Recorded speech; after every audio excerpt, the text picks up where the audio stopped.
कदम्ब कदम्ब one प्रियवासिनि हासरते शिखरि शिरोमणि स पञ्चहोतो भवत् पञ्चहोतो हवेनामेषः तं वा एतं पञ्चहोतकं सन्तम् पञ्चहोतेत्याचक्षते परोक्षेण परोक्षप्रियानि बहि देवाः आत्मन्नात्मन्नित्यामन्त्रयत तस्मै चतुर्थं होत प्रत्यशणात् स चतुर्होतो भवत् चतुर्होतो हवैनामैषः तं वा एतं चतुर्होतकं सन्तम् చతుర్హోదేత్యాచక్షతే పరోక్షేణ. మహర్షులు మనకు అందించినటువంటి గొప్ప వరం. అది ఏ విధంగా మనుషులు అంటే ధీమంతులు అంటే భగవంతుని ఆరాధించి ధర్మ మార్గంలో నడిచేవారు ఎలా జీవిస్తారు అని చెప్పేసి ఇందులో తెలియబడుతుంది.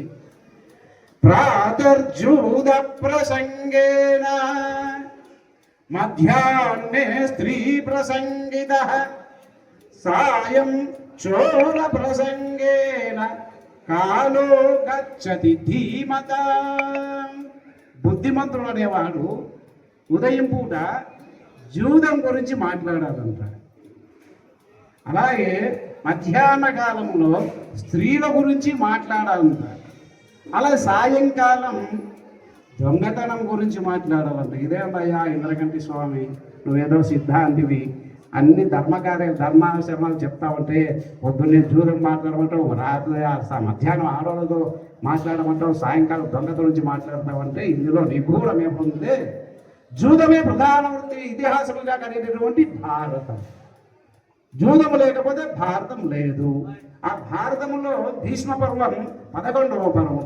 అందులో అది ముఖ్యమైనటువంటి ప్రాతస్మరణీయమైనటువంటిది భగవద్గీత.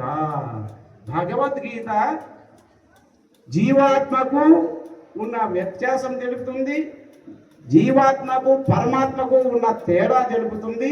ఆ తర్వాత జీవాత్మకు పరమాత్మకు ఎలా అనుసంధానం చేయాలని చెప్పేసి 3 భాగాలుగా భగవద్గీత తెలియజేస్తుంది. కాబట్టి ప్రాతస్మరణీయమైనది ఉదయం పూట భగవద్గీత.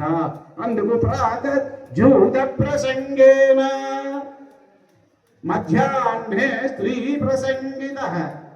స్త్రీ ప్రధాన ఇతిహాసముగా కలిగినటువంటిది, ప్రధాన వృత్తిగా కలిగిన